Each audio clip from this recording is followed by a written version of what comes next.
소서 이 말을 하고 자니라. 아멘. 오늘 하나님 말씀 백석의 사명 증인의 삶이라는 제목으로 우리 시간 하나님 말씀 나누기를 원합니다. 우리가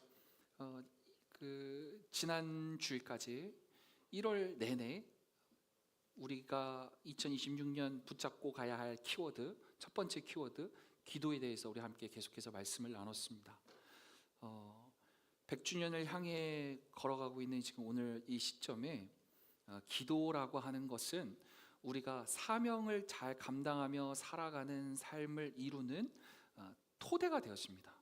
그 기도의 토대 위에 있을 때 우리에게 주신 사명을 또한 감당할 수 있을 겁니다. 그러면 이제 2월 달부터 3월 첫째 주까지 사명에 대한 말씀으로 우리 함께 계속 또 나눌 텐데, 이 사명이라고 하는 의미는 어쩌면 우리에게 주신 지향점, 그러니까 이 땅을 살아가는 삶의 이유, 목적, 이것들을 사명이라고 우리가 얘기할 수 있을 것 같아요. 그 방향성을 우리가 사명이라고 한다면 1월 내내 우리 함께 나누었었던 기도의 토대 위에서 이제 우리가 나아가야 할 방향, 목표점이 어디구나, 무엇이구나를 확인하며 나아가는 그 사명에 대해서 함께 말씀을 나누려고 합니다. 우리 금요일 날 우리 함께 백석 CGV, 그죠? 맞나요?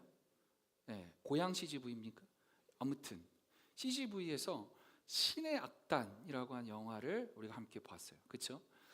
사실 처음에 우리 이거 함께 금요일 날 우리가 정말 그곳에서 현장에서 영화관에서 예배하는 마음으로 함께 그 영화 봅시다. 이 마음으로 말씀을 좀 이야기를 드렸고, 그래서 몇 분 정도 오실까? 한 20분 정도 오시면, 20명 이상만 좀 오시면 단체 예약할 수 있으니까 그러면 좋겠다 싶었어요. 그래서 여러분들에게 제가 여러분들 좀 과소평가하고 20명이 될까 안 될까 그 생각을 하고 좀 우리 구역장님들에게 조사를 좀 요청을 드렸습니다. 몇 분 정도 오실까? 그런데 우리 금요일 날 35분 모였어요. 그래서 35분 모여서 함께 영화를 보았습니다. 근데 참 잘하셨어요. 그렇죠? 좋은 교회, 그리고 성장하는 교회, 그리고 하나님께서 보시기에 아름다운 교회는 모이는데 잘 힘쓰는 교회인 줄 믿습니다. 그렇죠? 35명 모여서 함께 영화 보고 은혜를, 참 큰 은혜를 또 나눴는데, 제가 한편으로 또 든 생각이 그렇구나, 매주 금요일 35명 모일 수 있구나, 제가 이걸 깨달았어요. 그렇구나, 이 시간에 이분들 영화 보는 시간이 되시는 거면 금요일 날 와서 기도하고 예배할 수도 있겠구나, 나에겐 35명이 있구나, 저는 그 생각이 들었어요. 그래서 여러분 지금 이제 한편으로 씩 웃는 분들은 내가 그럴 줄 알고 안 갔지, 그런 분 혹시 계실지 모르겠습니다만, 어쨌든 저는 우리가 매주 금요일 날 모여서 예배하고 기도하는 것도 좋고, 이렇게 한 번씩이라도 어떤 이벤트적으로라도 함께 이렇게 영화도 보고 또 은혜를 나누고 할 수 있는 기회들이 있다면 적극적으로 참여하셨으면 좋겠어요. 아멘. 모이는데 더 힘쓰고 함께 할 수 있는 교회가 되었으면 좋겠습니다. 여러분, 이 신의 악단 우리가 다 보셨다라고 하는 전제하에 제가 스포합니다. 혹시 안 보신 분들은 어쩔 수 없어요. 그냥 알고 또 보셔야 됩니다. 안 보신 분들은 우리 이 내용, 우리가 영화 봤지만 종교의 자유가 없는 그 북한 땅에서 그 보이부라고 하는 그 계획으로 그것을 해외에서 원조를 받기 위한 어떤 그런 방편으로 가짜 찬양단이 만들어지죠. 그렇죠? 그 가짜 찬양단이 만들어지고, 그래서 그 가짜 찬양단을 만들고 이끌어가는 박교순이라고 하는 소자, 그 주인공을 등장하고, 그리고 그것과 앙숙인 한 명이 또 등장을 하는 그 인물이 있죠. 누구예요? 예? 김태성. 그래, 저는 본명을 얘기하고 싶었어요. 아무튼 그 김태성 그 대위라고 하죠. 그 대위로 아마 등장이 되는데, 그 둘이 주축이 되어져서, 저 중간에 지금 군복을 입고 있는 두 명의 주인공이 주축이 되어져서 가짜 찬양단을 이끌고 이렇게 만들고 가죠. 그런데 놀라운 일이 벌어지죠. 가짜 찬양단이 진짜 찬양단이 됩니다. 그리고 또 하나, 여러분 느끼셨을지 모르겠지만 가짜 찬양단으로 시작했었던 이 둘은 왜 이 찬양단을 이끌고 가야 했느냐? 살아남기 위해서. 그 보위부의 직책을 또는 감찰부에 있었던 그 둘이 계속해서 그 군에서 또는 그 북한 땅에서 살아남기 위해서 이 가짜 찬양단을 내가 잘 이끌어야지라고 하는 마음으로 시작하게 되어지죠. 살아남기 위해서. 그런데 마지막 결론부를 보시면 아시겠지만 그들은 자신의 생명을 위해서 살아가는 삶이 마지막 모습이 아니었습니다. 생명을 살리는 삶의 모습으로 자신의 목숨을, 생명을 내어 놓는 순교의 삶을 마지막 종착지에 살아가게 되어지죠. 여러분, 이게 기적입니다. 그리고 이것이 사명입니다. 사실 영화가 우리에게 이것을 묻습니다. 우리가 신앙생활 한다고 하는 삶이 정말 겉모습으로만의 신앙인가? 또는 우리가 정말로 신앙인의 삶은 어떤 삶인가에 대한 것을 묻는 지점도 있죠. 정말 저는 이 영화를 지금 여러분과 함께 또 보면서 두 번째 또 보면서 느낀 것이 정말 하나님은 살아계시는구나. 아멘. 놀라운 기적이 펼쳐지는 모습을 보면서 그 기적이라 함은 죽은 자가 살아나는 기적이 아니라 사람이 변화되어지는 놀라운 기적의 모습. 자신의 생명과 자신의 안위만을 여기며 살아갔었던 사람이 자신의 생명조차 내어놓는 그 변화되는 모습이 기적이었습니다. 그 기적을 바라보면서 하나님이 살아계심을 다시 한번 우리가 확인할 수 있었죠. 여러분, 제가 여러분께 오늘 말씀의 핵심 바로 이 지점이에요. 사명은 내가 해야 할 일, 그 리스트를 정리하고 그 일을 해나가는 것을 뜻하지 않습니다. 사명이란 하나님의 살아계심을 증거하는 삶입니다. 사실 사명이라고 하는 한자어가 그 뜻을 어느 정도 녹여내고 있는 것 같아요.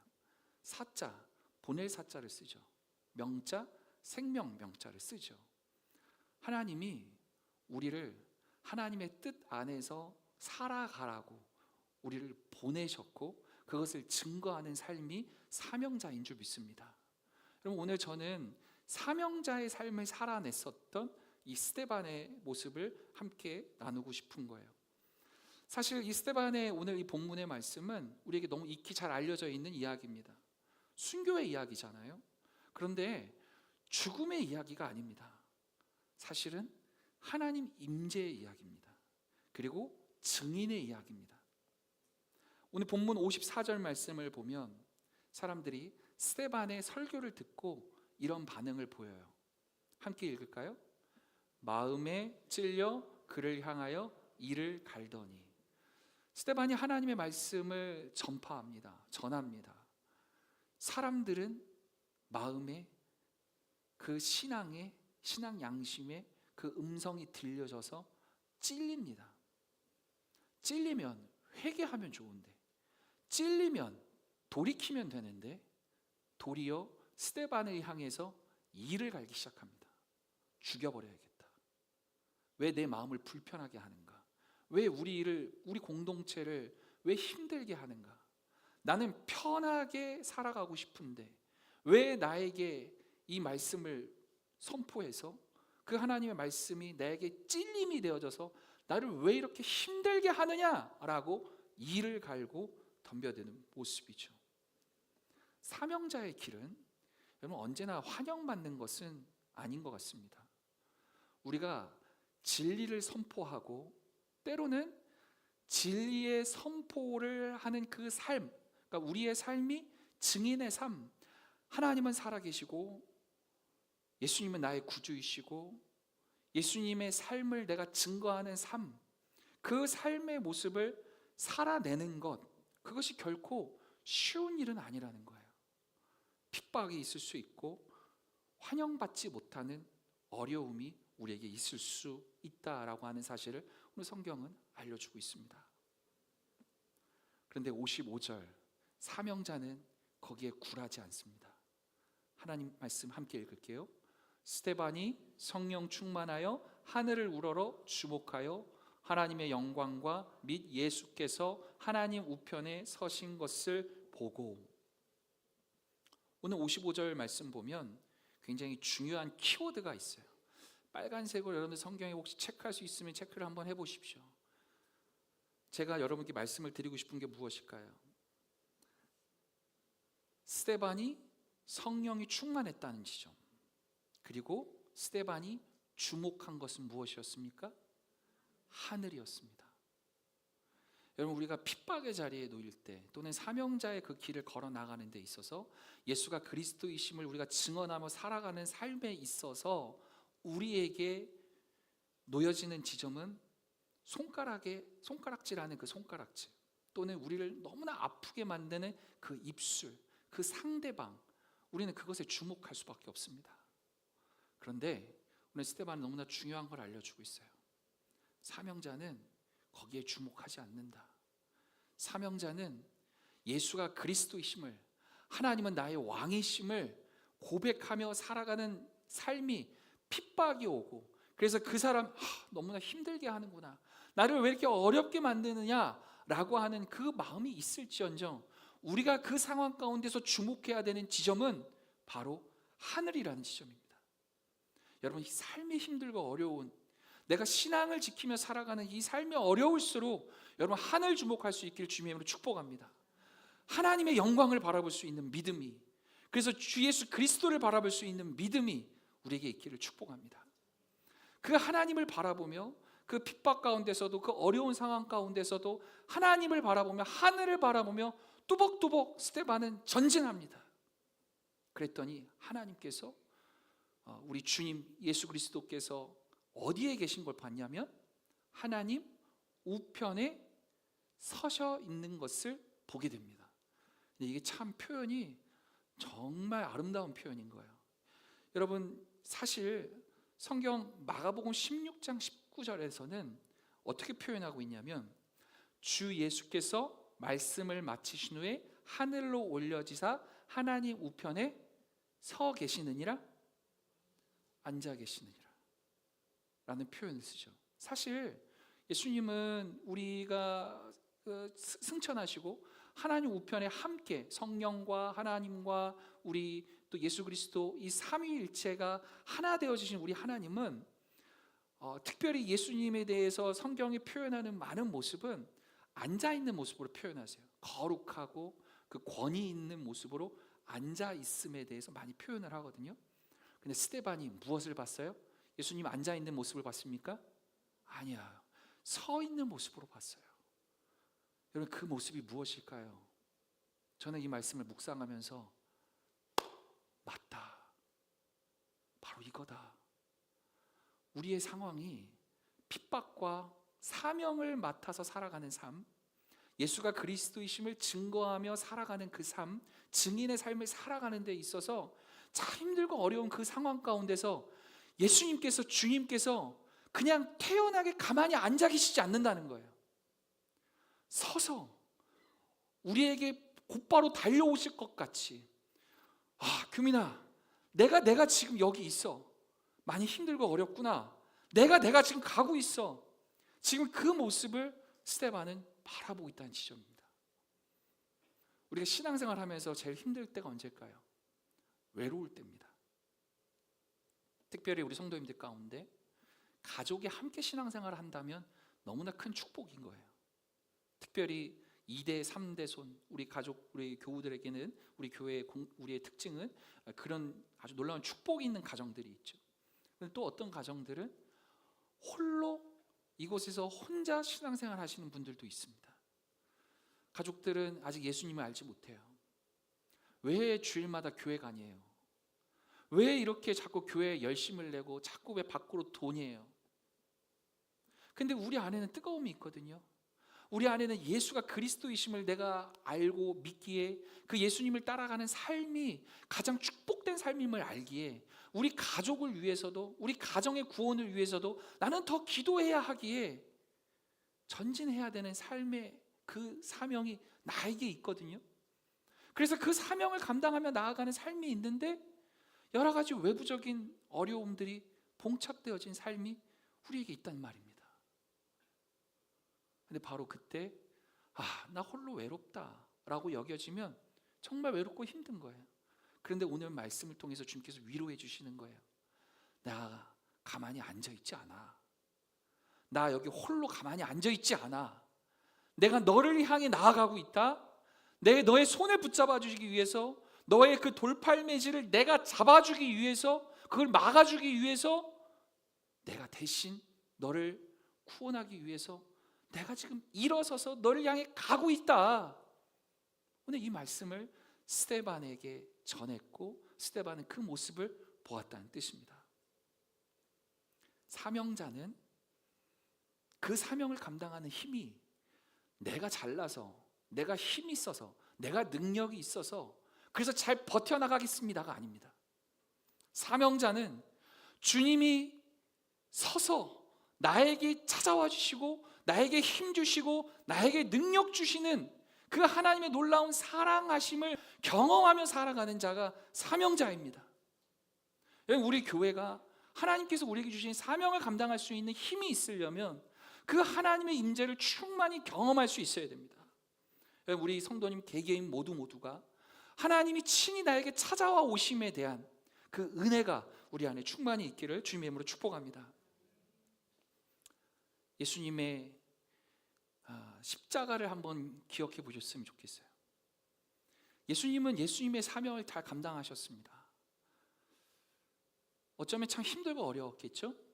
그런데 주님은 끝까지 그 길을 뚜벅뚜벅 가실 수 있었던 가장 큰 힘은 아버지께서, 나를 이 땅에 보내신 아버지께서 나를 포기하지 않으시고 나를 부활시키신다라고 하는 그 믿음이 우리 주님께 있었을 것임을 우리는 압니다. 여러분, 오늘 그 믿음을 가지고 하나님과의 친교와 사랑의 교제 가운데서 여러분들이 그 사명의 길을 포기하지 않고 나아갈 수 있었으면 좋겠습니다.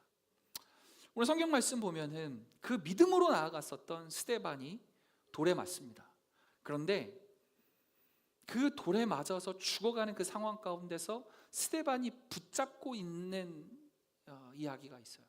그 정말 뜨거운 사랑의 이야기가 오늘 하나님 말씀 59절과 60절에 나오죠. 스데반이 죽어서 가면서까지 이야기하죠. 함께 읽겠습니다. 주 예수여 내 영혼을 받으시옵소서. 주여 이 죄를 그들에게 돌리지 마옵소서. 이 말씀 어디선가 많이 본 것 같지 않습니까? 예수님이 십자가에 돌아가실 때, 예수님이 십자가에 못 박혀 돌아가실 때 예수님이 얘기하죠. 아버지, 저들이 죄를 알지 못합니다. 저들을 사하여 주시옵소서. 저들을 용서하여 주시옵소서라고 기도합니다. 여러분, 사명은 우리가 교회에서 어떤 일을 해야 하는 것, 또는 지역사회에서 우리 교회가 어떤 일을 해야 하는 것 다 맞을 수 있어요. 근데 본질적인, 매우 중요한 본질적인 것 하나는 예수님 성품 닮아가는 것, 그것이 사명입니다. 죽기까지 내가 억울해 죽을 것 같아요. 내가 너무 속상하고 답답해요. 나를 이렇게 비방할 수 있나? 나를 이렇게 괴롭힐 수 있나? 라고 하는 그 원수까지도 사랑할 수 있게끔 하는 그 주님의 성품, 그것이 사명이라고 하는 것을 또 알려주고 있습니다. 스데반은 단지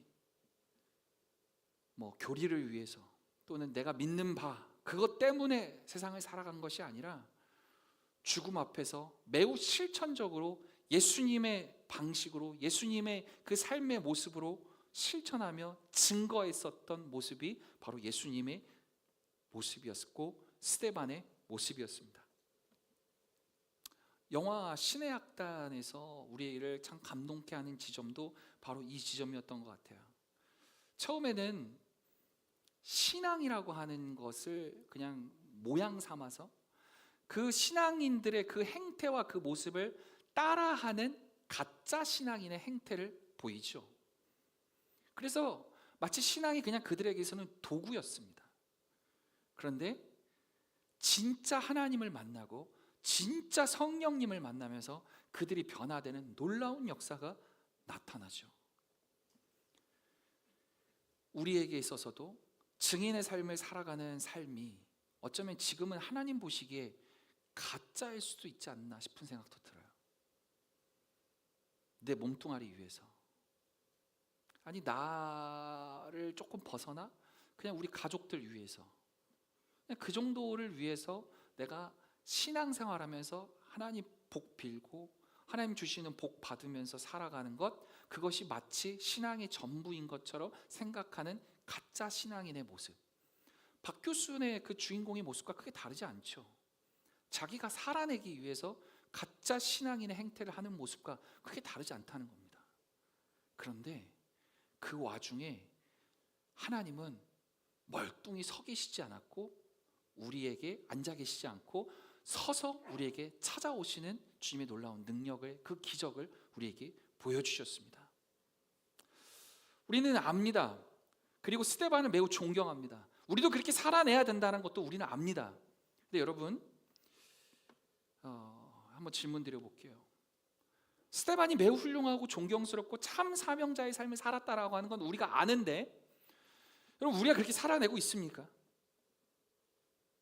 스데반이 하나님의 놀라운 능력 안에 자기의 목숨까지도 내어놓으며 예수가 그리스도이심을 증거하며 살아가는 순교의 삶을 살아낸 것, 참 훌륭한 신앙입니다 라고 우리는 얘기합니다. 그 똑같은 상황이 우리에게 펼쳐졌을 때 우리는 과연 그렇게 증거하고 증인의 삶을 살아갈 수 있습니까? 라고 하는 질문이죠. 너무 오래전 이야기입니까? 2000년 전 이야기니까? 한반도 땅 영화 이야기만 대입해 볼까요? 여러분들이 북한 땅에 태어났다고 칩시다.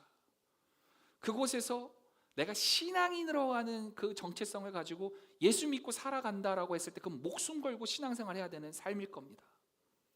그 안에서 정말 예수가 그리스도이십니다라고 고백하면서 하나님 나에게 주신 말씀 성경을 정말 귀하게 소중하게 여기면서 바라보고 읽고, 기도하는 것조차 목숨 걸고 기도해야 되는 상황, 찬양하는 것조차 목숨 걸고 찬양해야 되는 그 순간이 왔을 때 그들은 그렇게 예수를 증거했거든요. 우리에게 똑같은 상황이 펼쳐졌을 때 우리는 과연 그렇게 할 수 있을까? 이 지점은, 이 질문은 사실 우리에게 이렇게 질문하는 것과 같습니다. 여러분들이 예수님을 안다라고 고백하는 것과 예수님을, 성령님을 진짜로 만났습니까? 라고 하는 질문, 이 둘의 차이를 아십니까? 라고 하는 질문이에요. 여러분, 우리는 신앙생활 참 편하게 합니다. 여러분, 누가 예수 믿는다고 목에 칼 댑니까? 여러분, 누가 예수 믿는다고 찬양한다고, 큰 소리로 기도한다고, 여러분들 큰 소리로 찬양한다고 누군가가 쫓아와서 죽일까봐 누군가 우리에게 위협하고 있습니까? 그렇지 않죠. 우리는 너무나 자유한 이 대한민국 땅에서 예배하고 찬양하고 기도하며 살아가고 있습니다. 그럼에도 불구하고 우리는 내가 예수님을 안다라고 하는 그 지점에 우리는 항상 머물러 있습니다. 내가 하나님을 안다라고 하는 그 지점에 머물러 있다는 거예요. 그런데 스데반과 우리의 차이, 또는 영화에 나왔었던 그 주인공들이 그렇게 목숨 걸고 예수를 그리스도라고 고백할 수 있었던 그 차이가 뭔지 아십니까? 그건 바로 하나님을, 예수님의 성령님을 안다라고 하는 것에 그친 것이 아니라 정말로 하나님을 경험하고 만났었던 임재의 체험, 만남의 체험이 있었기 때문에 가능한 것이었습니다.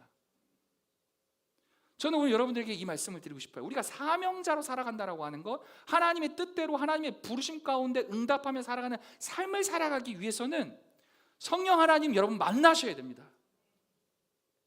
저는 그 지점이 현대 성도인들에게 있어서 너무너무 중요한, 그리스도인으로서 우리가 살아가는 데 있어서 정말 중요한 핵심일 거라 저는 생각을 해요. 여러분, 우리는 너무 똑똑해요. 너무 많이 잘 안다고 생각합니다. 그러나 끊임없이 성경은 얘기합니다.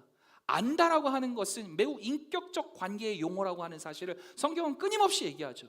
히브리어, 헬라어, 그 모든 아라어, 모든 성경의 말씀은 안다라고 하는 표현을 기가 막히게도 히브리어 성경에서도 또는 헬라어 성경, 그 어느 성경에서도 안다라고 하는 것을 지식적인 측면으로서 종결시키지 않습니다. 안다라고 하는 것은 관계적인 측면에서 끊임없이 설명합니다. 내가 김교민을 알지라고 하는 건 키가 185고 몸무게 그렇고, 여러분 거기에 대해서만 멈추는 것이 아니에요. 김교민이라는 사람의 성품을 내가 알지, 김교민이라는 사람과 내가 30년을 살아왔지, 김교민이라는 사람과 이 모든 걸 살아가면서 그의 장점과 단점과 약함과 내 이 모든 것을 내가 너무나 잘 알지 라고 하는 그 안다의 말을 성경에서는 계속해서 쓰고 있다는 거예요. 하나님을 아는 지식이라고 하는 그 지식 또한 그 관계성에 집중된 이야기인 겁니다. 여러분, 하나님을 경험하셔야 됩니다. 성령님을 만나셔야 됩니다.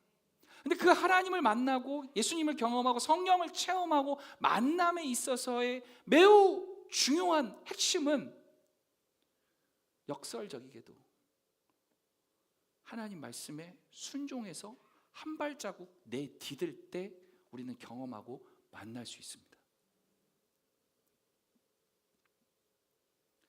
우리가 사명을 감당하기 위해서는 하나님과 동행하고 싶습니다. 하나님을 더 많이 알고 싶습니다라고 하는 그 열심이 우리 안에 있어서 예배를 통해서, 말씀을 통해서, 기도를 통해서 하나님 더 정말 경험하고 싶어요.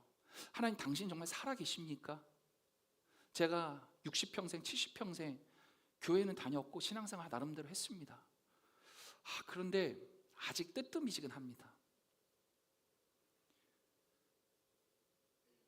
저 사람들이 목숨 걸고 예수가 그리스도이심을 증언하며 살아가는 저 삶의 모습이 저에게도 있었으면 좋겠습니다. 그런데 하나님, 저 솔직히 말할게요. 잘 모르겠어요. 당신을 정말로 내가 만났는지조차도 잘 모르겠어요. 라는 솔직한 기도가 우리에게 필요할 때가 있어요. 그리고 엎드려 기도하고 주님의 임재를 구해야 합니다. 그러면 우리 영화에서도 봤잖아요.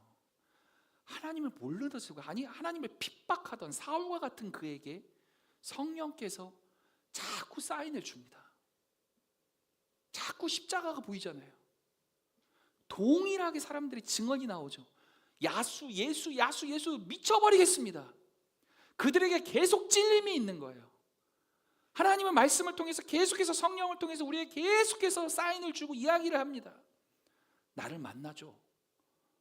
나를 손잡아줘. 너의 문을 열어줘.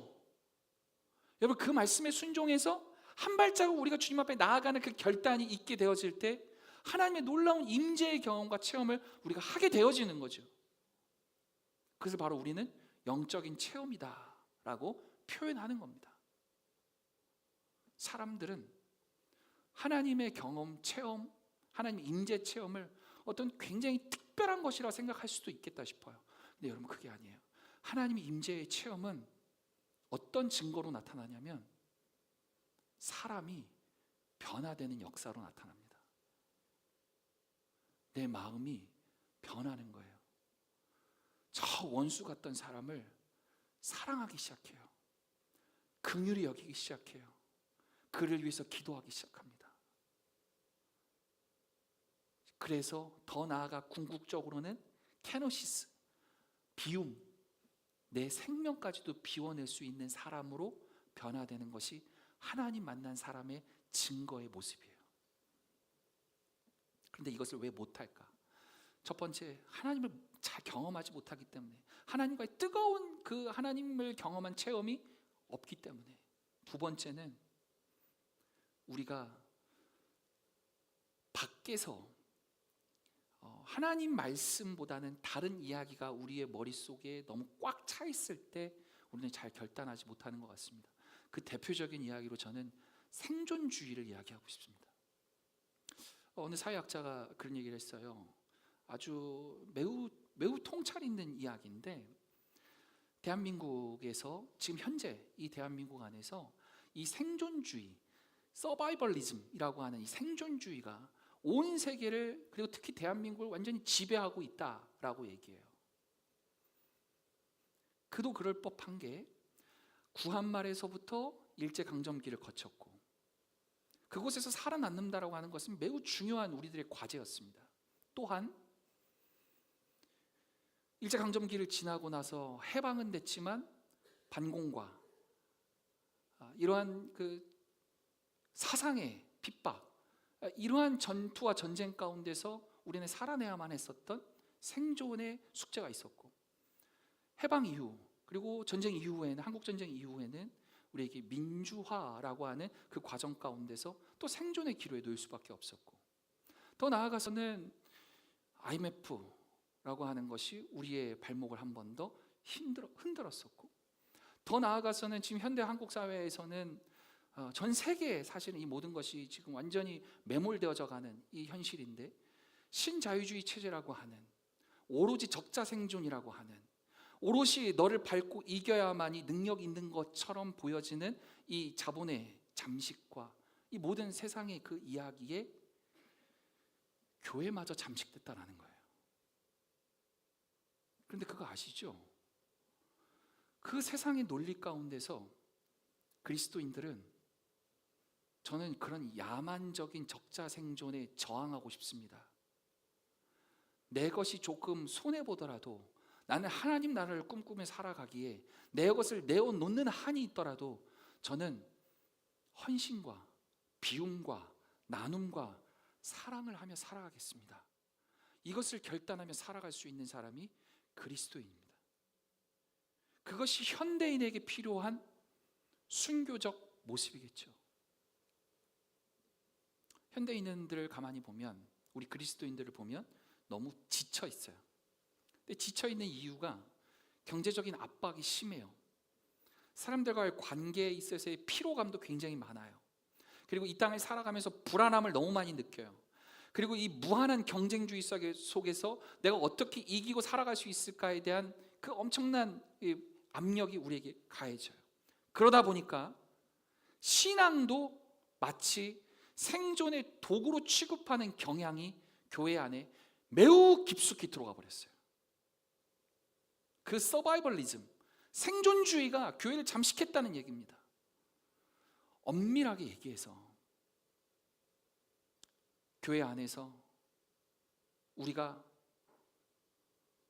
먹고, 우리가 잘 모이고, 우리가 함께 예배를 잘하고 하는 이 모든 것들은 사실 세상 가운데 나아가서 더 나누기 위함입니다.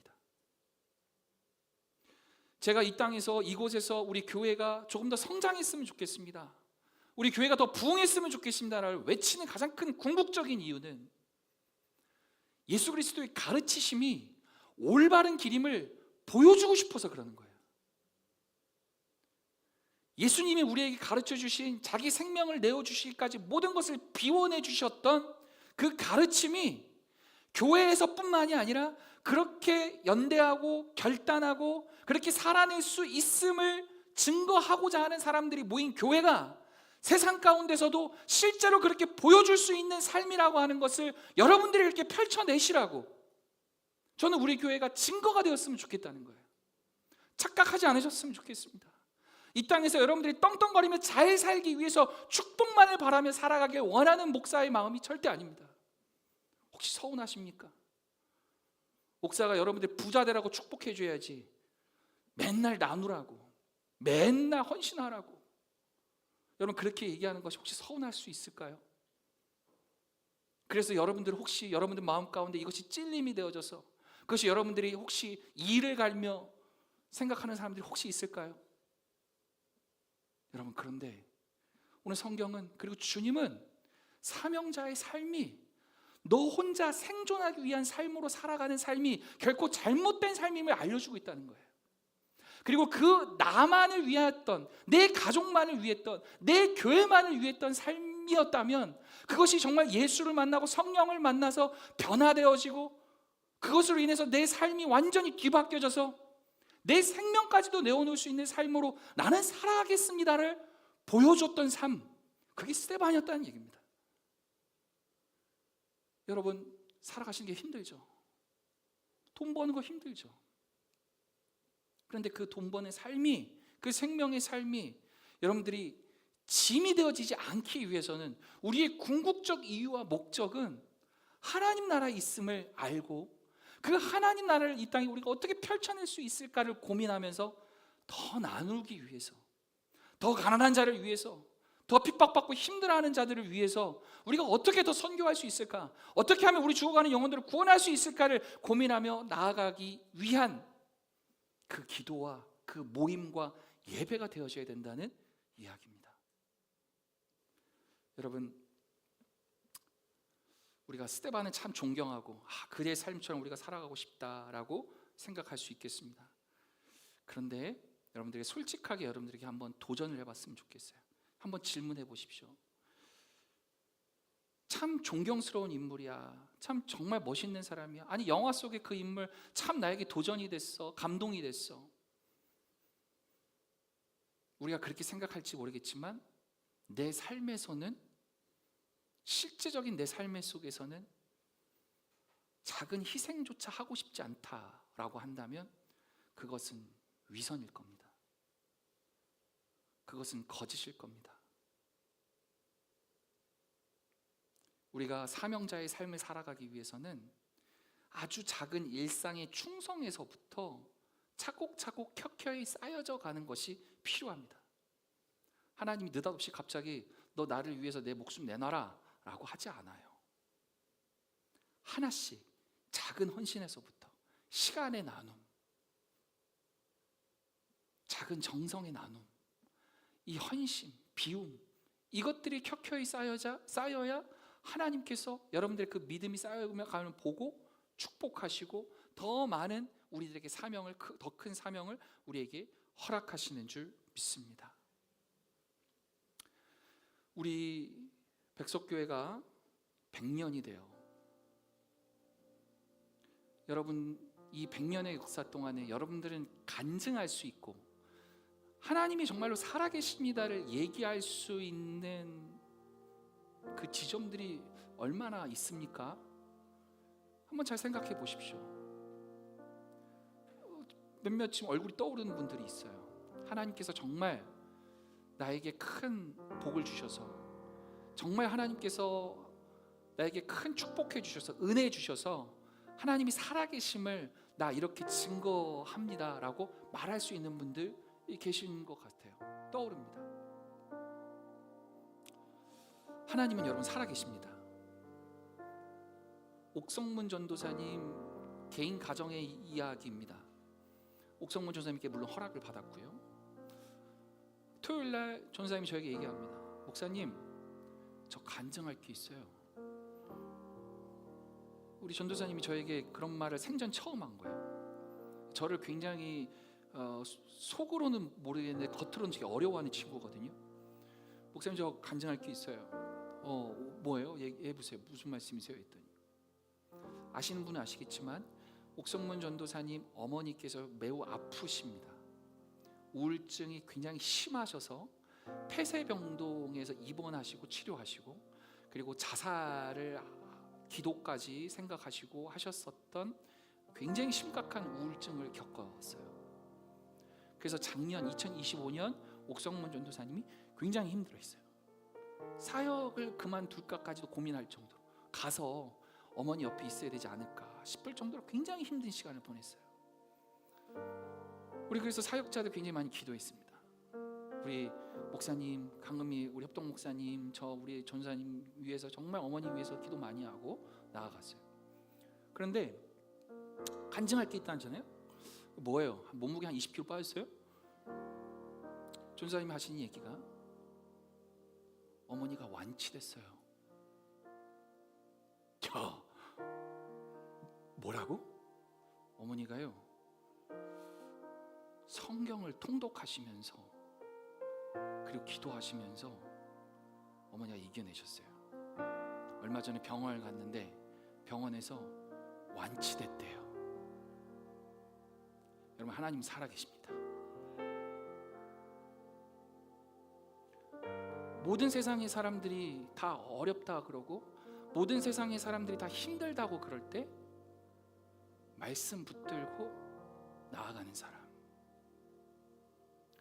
모든 세상의 사람들이 너 왜 그렇게 세상 바보같이 사냐 라고 하는 손가락질이 있을 때 나는 말씀을 믿습니다. 이 말씀대로 살아가는 삶이 가장 행복한 삶입니다. 가장 복 있는 사람입니다를 믿고 한 발자국 한 발자국 나아가는 증인의 삶. 사람들은 그 모습을 보면서 하나님 정말 살아계시는구나, 하나님 정말 살아계시는구나, 하나님은 정말 살아계십니다, 이 고백이 우리에게 나오는 거예요. 우리 편기숙 집사님께서 보여주셨던 삶이 그 모습이었다니까요. 죽음 앞에서도 너무 담담하게, 목사님 저 이제 주님 부르실 날 얼마 안 남았어요. 죽음을 두려워하지 않을 수 있는 믿음. 왜냐하면 이것이 끝이 아님을 알기에, 하나님 나라가 있음을 성경을 통해서 알았고 성령을 통해서 경험했기에 그의 삶은 절망 가운데 놓여진 삶이 아니었고 실망과 죽음 가운데 놓여진 삶이 아니었다는 거예요.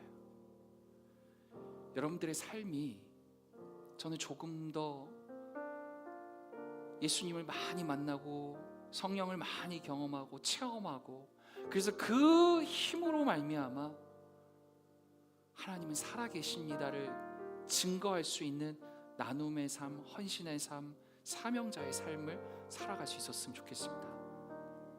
여러분, 그것은 사실 큰 것에서 시작되지 않습니다.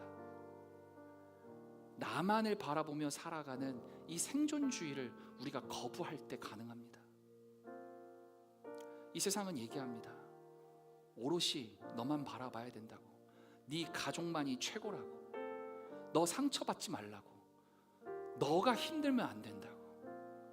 그런데 저는 오늘 이야기하고 싶어요. 예수님이 걸어가신 그 길을 우리는 가야 합니다. 사람들이 손가락질해도, 사람들이 바보 같다 할지라도, 그래서 우리가 바보처럼 정말 막 이기적으로 막 긁어 모아서 움켜쥐고 뭐 하나 빠져나가면 안 될 것 같아서 불안해서 염려 가운데서 살아가는 모습이 아니라, 하나님이 주신 것, 이 모든 것 다 주님 것입니다를 고백할 수 있기에 이것도 주고 저것도 주고 다 가져가. 그 의연한 태도와 그 넓은 마음을 소유할 수 있는 축복이 참 자유인 참 그리스도인입니다. 여러분 마음 가운데 혹시 불안함이 있습니까? 내 삶에, 우리의 경제적인 삶의 형편이 더 어려워지면 어떡할까라고 하는 그 두려움이 있습니까? 사실 그 두려움은 하나님께로부터 오는 것이 아닐 겁니다. 그것은 이 세상에서, 이 세상의 그 굴레 가운데서 너희는 이렇게 살아가야만 된다라고 하는 아주 스테레오 타입으로, 정형화된 타입으로 우리에게 주는 굴레일 겁니다. 우리 신앙에 있는 그리스도인들은 참 자유인이어야 됩니다. 내 안에 생명이 있으니까, 내 안에 참 생명이 있으니까, 내 안에 예수 있으니까, 내 안에 사랑이 있으니까 나의 생명까지도 주님을 위해서 드릴 수 있습니다라고 하는 그 믿음의 확신과 결단으로 나아가기에 우리는 그 어떤 것도 우리를 그 굴레로 우리를 집어넣을 수 없습니다. 이것을 고백하며 살아가는 삶이 증인의 삶으로 살아갈 수 있다는 얘기입니다. 여러분, 조금 더 주님을 위해서 시간을 낼 수 있길 원합니다. 우리가 조금 더 주님을 위한 삶으로 내 삶을 드릴 수 있기를 원합니다. 세상의 사람들이 그 모습을 보면서 놀라운 기적이 나타남을 바라보겠죠. 어떻게 김규민이가 저렇게 변할 수 있었을까? 어떻게 김규민이가 어떻게 저런 사람이 될 수 있었을까? 여러분들의 삶이 바로 증인의 삶이 되어져야 합니다. 오늘 그 고백이, 오늘 마지막 우리 함께 하고자 하는 주 예수 나의 산 소망, 이 가사에 너무나 잘 묻어져 있죠. 우리 다시 한번 이 찬양을 고백하고 기도하며 나아가길